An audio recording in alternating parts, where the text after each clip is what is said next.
Exponential. Pretty cool.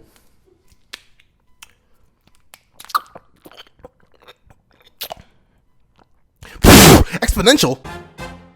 Before everyone's review of chapter 36 of Force the Apocalypse, please do me a favor and leave your own thoughts on the chapter in the comment section down below. Leave a like and subscribe if you haven't already. Also, make sure you hit the little notification bell so you don't miss out on any videos that come to the channel. Now, let's get into it. What's up, guys? I got a pencil, and here we are to review chapter 36 of Force the Apocalypse, known as Xeranos, the Mystic Beast. And, like, no offense to Xeranos, bro. Like, I know the chapter is named after you, but you know what I'm here for. The power skiller in me has been awakened. But regardless of that, we open up, and we get to see that Xeranos is just mighty. This boy is massive. This boy is tanky, beefy, whatever adjectives you need. That boy is gargantuan. And the thing is, I've been drinking a lot on mic. I gotta stop doing that. But regardless of that, the thing is, I love how, like, the first thing that comes to mind is that, like, Nasian is the one with, like, all the knowledge here. Like, he's like, Xeranos. He knows his real name. Well, to be fair, our boy Ardbeg. Like, I'm used to saying Ard, but I know his name has Beg on the end of it. So Ardbeg, he's out here, the one who called it. But Nasian recognizes what it is. And just seems to be amazed by his gigantic gargantuan size, which I don't blame her for, because that thing is literally towering over houses and Percival. Well, to be fair, Percival's tiny, but even Ard is gigantically infinite. What, that is such an oxymoron. Ard is so tiny next to Xeranos. But then I love how Donnie is out here asking the important questions. Is this Kelly, the dog Ard kept? Like, no, Donnie, of course it isn't. He just pulled it out of his cheeks, bro. Like, that was never there before. And you know how you don't see the dog anywhere? Totally not related. But regardless of that, we get to see that Nasian describes, like, Xeranos was described as a deity with deer antlers. And I love how Anne's, like, only respond, like, she just got told that she's possibly standing before a horned deity, and the first thing that comes out of her mouth is like, that was definitely a dog. Both Anne and Donnie have their priorities completely straight. I'm so proud of them. But regardless of that, we get to see that Ard clarifies that Kelly is neither deer nor dog. It is a mystic beast said to reside within the depths of the underworld. And underworld? Like, is it supposed to be demon world? Like, there are things in this translation, or like in this chapter, that I'm wondering, like, is this translation, or they're like, are this actually a thing? Because, like, out of all the realms we've heard of in Seven Deadly Sins, we've heard of Purgatory, we've heard of the Capital of the Dead, we've heard of the demon realm, the goddess realm, the fairy realm. Suck it up, giants. You don't get a realm. The mortal realm. Like, we've heard of all these different places, and apparently the faraway stars where chaos came from. But we've never really heard of the underworld. But then again, it's a myth. Like, it's said to reside. So humans may not know that much about the demon realm. So it's like a toss-up on whether that's actually a new realm that we're diving into, or could possibly dive into, especially since I've been reading Bleach. Like, I'm getting used to the concept of the underworld, but in terms of, like, what this is relevant to Seven Deadly Sins world, I'm not sure. That's an interesting point to note. But regardless of that, like, why do all of our main characters, except for Nasians, have their priorities straight so much? Because the first thing that Percival says when he gets directly in the face of Xeranos when it's breathing on him is, "Ew, your breath stinks." Like, I love these gaggle videos. And then Xeranos is just like, I guess Xeranos really just doesn't like comments on its breath. Like, it does its best. It doesn't have thumbs. It can't hold a toothbrush because it smacks Percival. And when it smacks Percival, I mean, like, that dog goes flying. But that boy went flying. Like, he literally skipped Percival like a rock. Like, ground. Wait, no. Shoot, ground, through a building. Ground. Like, golly, that man went flying. It's crazy. Wait, I can't even really tell. Is that supposed to? Oh, no. It literally goes ground, building, ground. And that man went flying. And then you get to see that Percival, like, despite being knocked away, that man ate that for breakfast, lunch, and dinner. He's, like, perfectly unharmed. And then Xeranos, like, he bows his head, and I'm not gonna lie, like, y'all know, I'm a massive Kingdom Hearts fan, so this thing just instantly reminded me of that mini boss from Kingdom Hearts 1. Like, my brain went behemoth. Like, the moment he started charging, like, this electrical attack, or what looks like an electrical attack between his two horns, my brain was like, it's him all over again, except Xeranos. I wonder if I'm pronouncing that right. Please don't hesitate to correct my pronunciation in the comments. But Xeranos, like, he doesn't have a middle horn, so he literally just uses his horns as, like, what's it? What are those called? Are those Tesla coils? What those things like, where you see electricity bounce between them? He essentially uses his horns like that, and then he fires off a blast that Percival. Okay, he took a little bit of damage, but he manages to dodge. But then this blast has just a massive explosion. But actually, comparing Percival to the blast isn't actually that big. In fact, considering how big we've seen Percival compared to Ceranos at the start of the chapter, that blast isn't even bigger than Ceranos itself, which is cool in terms of potency wise, but geez, in terms of size, the destructive capacity, that's kind of low. But also we get to see that Ceranos is like, he a speedy boy, because meanwhile, while everyone's like looking towards Percival, who just dodged, Ceranos poofs right on out of there and lunges directly for Percival. And I think it's cool that this gigantic beast is like so mobile, pretty much like a dog or a deer. In fact, like either of its interpretations work here, and that it's able to like keep up with Percival, even if Percival himself isn't taking like the most damage and avoiding its attacks. Like Ceranos isn't a big, slow, like lumber around kind of beast. It's literally a frantic, I'm gonna eat you, and then it goes and eats you. Like it literally snaps up Percival in its big old jaws. And that's, whoa, I missed. I played myself. It does not snap up Percival in its big old jaws. Percival just barely manages to dodge. I love, like, I know it wouldn't sound like it at all, but when I see Ceranos like halting itself by digging its paws into the ground, I just hear like tire screeching noise, like that's exactly what I saw when I saw it. But then we get to see, like, Nasians, I know you were raised by Ordo, right? And Ordo is probably a super knowledgeable man. He's an old dude, so he probably has like tons of information upon it, myths and stuff like that.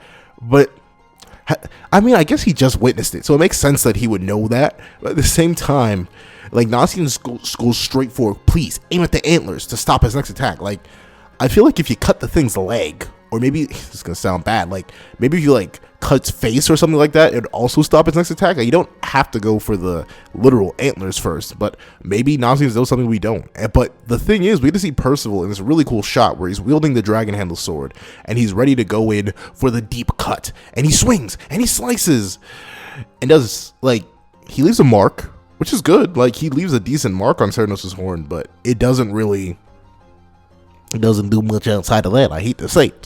And the thing is, Percival, like, I'm impressed that Percival instantly made the leap to, like, after R claims that I don't know much about like the densities of metals and minerals and stuff like that, but when R calls Percival an idiot for like attacking the Ceranos' horns because they're hard as garnet, like, let all y'all Steven Universe fans in the comment section school me on how strong garnet is. Like, I know about it, but I guess I don't know about it because I feel like steel versus garnet, like, no, garnet just doesn't sound like the most hype metal or mineral to say that it's harder than blah blah blah. Like diamond, steel itself, I guess, like heck, even chromium, but I know that for different reasons. So like, I feel like that was just kind of a weird comparison. Garnet, I guess that's the only like common enough stone that someone would know off name alone that isn't diamond, that still, I guess, is hard because it's a rock.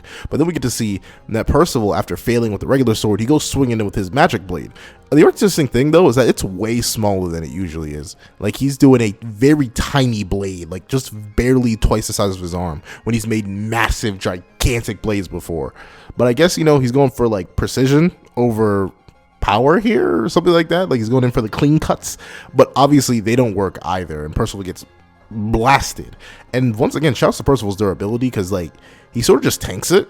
Like, we don't get to see the immediate result while we see everyone watching the fight, but as we see Sylvain run off, like, Percival's kind of just chilling there in the lightning. Like, he's getting hurt, but not to like the extreme degree where anyone's worried.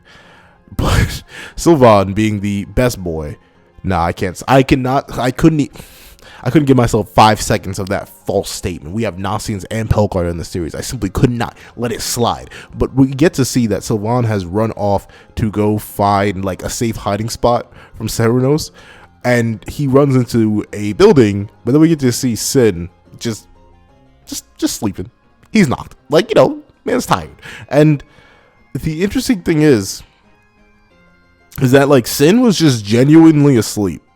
Like, well, maybe not genuinely, because he does go on to say that he was given a long nap by the elder, but at the same time, Like, unless Sylvan is secretly a super magical horse unicorn that's gonna transform and become Anne's mighty steed in the future, yo, that could be a cool plot point for Arthur to do. Like, literally turn Sylvan into a unicorn and then, like, take it away from Anne and, like, have Sylvan be his steed. Regardless of that, like, it's super funny that, like, so Sin was just knocked out. Man was straight napping.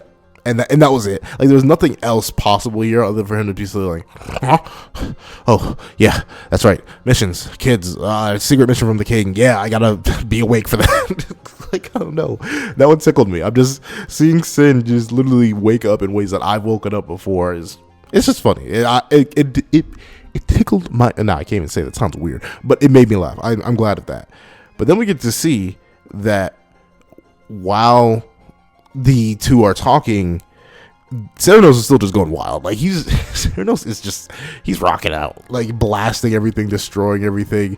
And Sin's just super tired. He's like, yo, what in the world is going on right now? And once again, we see Percival, like, he's just living life. Like, he's not taking much critical damage. No one's really worried about him. And Donnie does say, like, oh no, he's just toying with Percival. How could that dog be so rude? As Nasians corrects him, deer. But like, Percival being super strong, like, fleshy, doughy MC, like, it's fine. By the times, it's just, I mean, no, it's good, because we get moments like this where he's literally, like, the pure definition of getting ragdolled by an opponent, and just, there's no consequence. He's literally just boop, boop, boop, boop, boop, boop, boop, boop, boop, boop, boop, boop, boop, boop, boop. Oh, I think a thing I mentioned last chapter was that the Elder was missing, or I may have mentioned that in a comment somewhere, but the idea that the Elder was missing was false. Like, he is just still chilling there, but he's not doing anything. Like, you'd think he'd at least confront Ardbeg, especially considering he may or may not have a chaos staff of his own. Like, looking at the staff he constantly walks around with, possibly, maybe he was a former Knight of Arthur's or something like that. Like, that staff seems very specific, but once again, it seems actually a little bit too big for the staffs that we've seen so far from other chaos staff styles. It seems way too big and complicated. So either A, it's an upgrade chaos staff, or B, he's something completely different. Probably something completely different, but even still, that's a really cool, he still has a really cool design. It's cool to see that he's still here watching everything.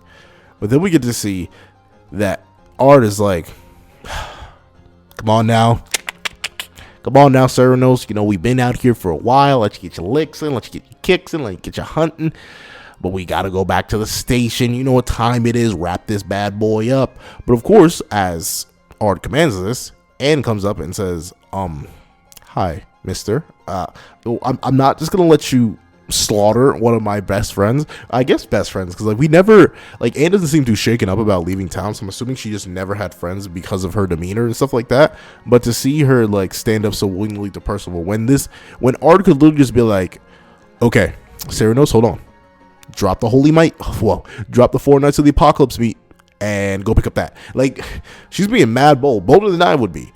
But then we get to see that Anne is wondering, like, okay, I get the idea that you tricked us, but I legitimately couldn't tell you were lying with anything you said. What the heck does that mean? And we get to see that Ard literally, like, it's not that he has their exact same story. Or no, not their exact same story. It's not like he has the story of, like, a sociopath or something like that. It's just that what he said was true from a certain point of view. Like, he couldn't override Anne's abilities. He was just legitimately just telling her the truth from a different kind of format. Like, it was alt truth rather than the main truth. And we get to see that Ard has a very interesting backstory, and honestly, outside of Ironside himself, probably the most backstory out of any of the Holy Knights, because he goes into the idea that he used to be a hunter, and that seems pretty cool, so that explains why that lie didn't trigger.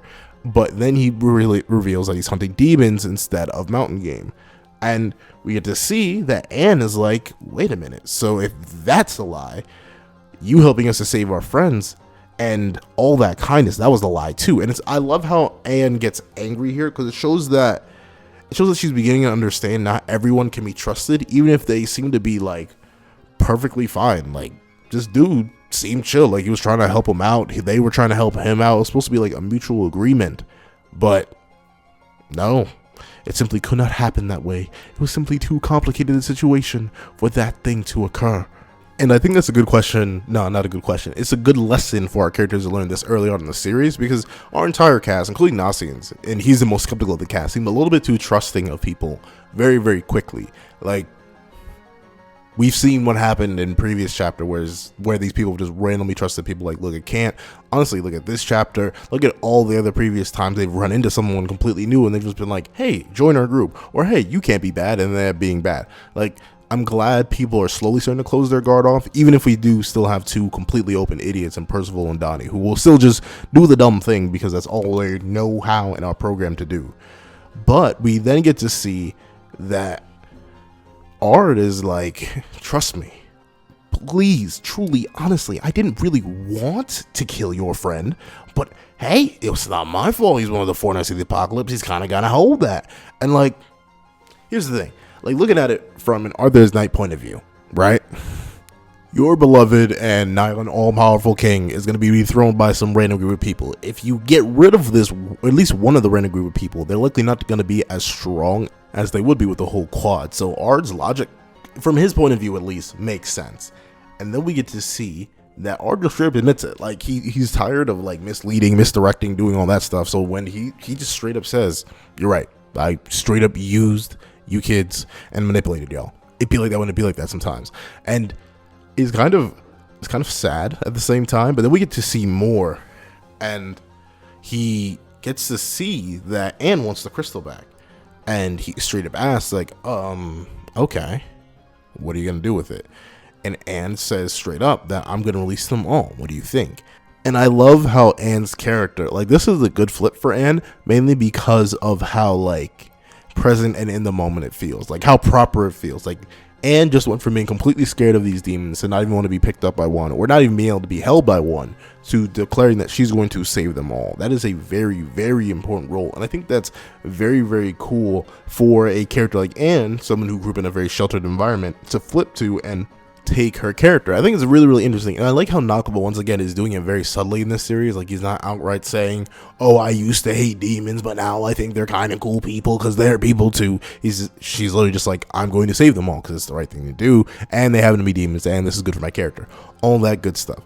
But then we get to see that Percival, like, poor Cyrano, he like kind of becomes a background element in his own chapter, because he doesn't really do much but slap around Percival to no avail, and then get bodied by Percival, and then that's sort of it. Like, the man doesn't do much of anything else, and I'm not even sure. Well, no, we know why we don't get to see him leave, because then we get to see that Sin has finally arrived, and he's straight up like, yo, Percy, what's the sitch, bro? What's happening? Like, what's going on? Why is the town on fire? Whatever little is left of it, and why is the rest of it destroyed? And Percival just said it was a man who came here with Ceranos. But the interesting thing is that even with the dragon sword or his magic, Percival can't really do much, meaning that while he may scale to, I'm not sure like where to Ceranos he would scale, but he is able to like eat up Ceranos' hits no problem when it's toying around.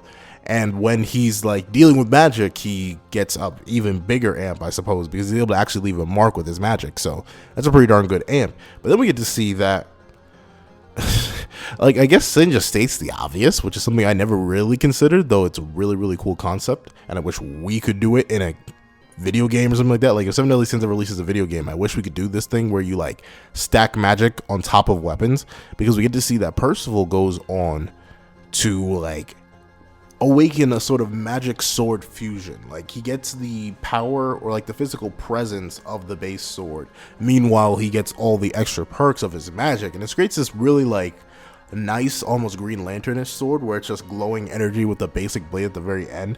But then Sin says something that like blew my mind when I read it. He said, it ain't addition, it's exponential. And then Percival lunges in and easily takes off one of Ceranos' horns. Bada bing, bada boom. That's the end. But the thing is, I'm not sure if this is a translation thing, but if Nakaba really just said wielding a random weapon in combination with your magic makes you exponentially stronger, like Nakaba, do you realize what that means? Like, I now have to go back to the original series with a fine comb and see what weapons people were using and when, and if they were ever infused with their magic. Exponential? Nakaba, that is insane. Like, even if you take some like the lowest power levels in the series and multiply them by themselves, those get massive. It is crazy that just a little sword magic combo is that strong. That is wild to think about, wild to comprehend, wild to bear. But honestly, speaking of bear, this chapter was sort of like a bear through it. Like, there's not much in it that is like truly super exciting, other than the idea that, you know, like Percival can combine his magic to amp himself exponentially. That's pretty cool, but we don't really get much else. We just get, I mean, I think Anne's like desire to protect and preserve the pieces, that's very, very cool. I think that's good, but I feel like the rest of our characters sort of just like stood around and let Sarah. No, what am I doing? I skipped over something super important. We get Ard's backstory. I don't know what happened. Like, my brain straight skipped over everything. But we get to see the reason why Ard is like this, and I'm pretty sure this is Ard himself, because he literally says, "A father clutching a charred cradle, eyes staring off into the distance." And this looks like Ard, at least for the most part. We get to see what he may have looked like in the past, and it's amazing to see that this fear from the demon clan that caused the Great Holy War all those years ago, this is what makes him so adamant about doing what he does, regardless of the fact that these people are innocent. In their mind, they are simply guilty by association because they are responsible for people like the death of his family and stuff like that, the death of people he maybe knew and loved and wanted to protect. Like, this is exactly what he feared happening again with the Forest of the Apocalypse. Now he's run into one, he feels like he needs to execute it immediately. I feel like that's great to see that, like, how do I put this? Like, weirdly enough, in a lot of sequel series, like, the events of the previous series will be like background dressing. Like, you'll know they happened because you read the original series, but they rarely affect characters and stuff up towards to the modern day. But to see like this perfect integration of Camelot's struggle with the demon clan personified through one person, and that person expressing their fear of the relapse of this through the Forest of the Apocalypse, like giving credence to the four knights being an actual threat other than the vague assumption that they will destroy the world. Like, I think that's very, very cool. It's neat to see them, or no, it's neat to see Nakaba go this deep within characters, and like in ways I never really expected. Like, once again, Nakaba, just with the imagery and the storytelling in the series, it just feels like maybe, like, I like a lot of imagery and storytelling in the last series too, but this feels like a slight notch above. This is very, very good, very, very solid, and I honestly love it. That's great to see. And also, I think Nakaba, once again, like, in terms of just sheer artistic design, he knew what he was doing with Ceranos. Ceranos is such a cool monster design. He's super difficult to draw. Like, let me not even, oh, golly, that man took forever because of how many individual hair follicles he has, like the proportion of his head to his horns, and working on like a 4x11 sheet of paper. Like, he is stupid difficult to draw, but in terms of sheer worth value after the fact, he is super cool to have there, just because he feels, it's gonna sound crazy, larger than life. Like, he's there, but at the same time, he's like beyond you in a sense. It captures the whole idea about Ceranos being this sort of like lost deer god, and it's really, really cool. And I love, like, okay, I'll be real, there are actually things I really do like about this chapter. Like, now that I'm thinking back on it, I love the playful nature of Ceranos. I love the idea of the exponential magic increase. I like Anne's whole interactions here. I like Sin being woken up by Sylvan and coming back to the group to like provide some clutch information.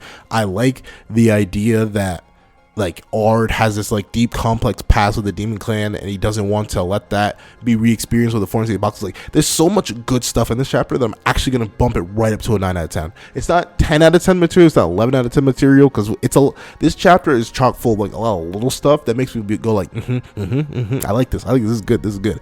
But at the same time, there's nothing that makes me like drop my head off, lose my mind, go crazy, go stupid levels of like, oh my god, like, legitimately that was insane. Like, there's nothing in this chapter that makes me want to do that, but in spite of that, this still is a really good chapter. A solid 9 out of 10. That's what I think. Please tell me what you guys think is going to happen next week, because honestly, I think we're just going to get like maybe if Ardberg doesn't step in now, we're gonna get the conclusion to Ceranos versus Percival, and maybe like the other characters will step against Ardberg, because we've already get to see like Anne is going head to head, Nasians could step in, Donnie could step in, like everyone could contribute something, and I think that is what is gonna be the most interesting part about this next chapter, like seeing everyone dive deeper into what they're doing at the moment and seeing how far that goes. But that is all of my predictions for next week. Please tell me what you guys think about this chapter in the comment section down below. Thank you guys so much for watching. Please remember to like, share, comment, and subscribe, and hope you guys have a wonderful day. This is that guy with the pencil, writing off.